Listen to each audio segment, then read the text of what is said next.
Ini adalah kisah mengerikan tentang tragedi yang menimpa 5 petualang di dalam Gua Gulo. Mereka berencana menjelajahi gua berbentuk huruf H yang memiliki 2 ruang terbuka yang terhubung oleh jalur air bawah tanah. Sayangnya, tanpa peralatan yang memadai, 4 dari mereka hanya mengandalkan 1 tali sebagai penunjuk arah, sementara 1 orang lainnya memilih tetap di luar karena merasa perjalanan ini terlalu berisiko. Keempat petualang itu menyelam melalui lorong sempit dan tiba di sebuah ruang udara kecil. Namun oksigen di dalamnya sangat terbatas dan tidak ada ventilasi. Saat salah satu dari mereka mulai merasa kesulitan bernapas, ia memperingatkan yang lain. Seorang wanita dalam kelompok itu berusaha kembali ke pintu masuk dengan menahan napas, tetapi ia kehilangan orientasi. Tanpa sadar, ia justru masuk ke lorong buntu terperangkap dan akhirnya kehabisan oksigen padahal jaraknya hanya beberapa meter dari pintu keluar. Sementara itu, 3 rekannya yang lain mengira ia telah berhasil keluar dengan selamat.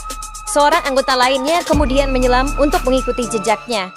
Namun ketika ia hampir sampai di pintu keluar, ia justru menemukan tubuh temannya yang telah meninggal menghalangi jalur keluar. Dalam keadaan panik, ia pun ikut terjebak dan mengalami nasib yang sama. 2 anggota terakhir yang tersisa mencoba melarikan diri dengan segala upaya, tetapi jalur sudah tertutup oleh tubuh rekan-rekan mereka. Mereka pun tak mampu bertahan dan akhirnya menemui ajal di dalam gua yang gelap dan tanpa udara.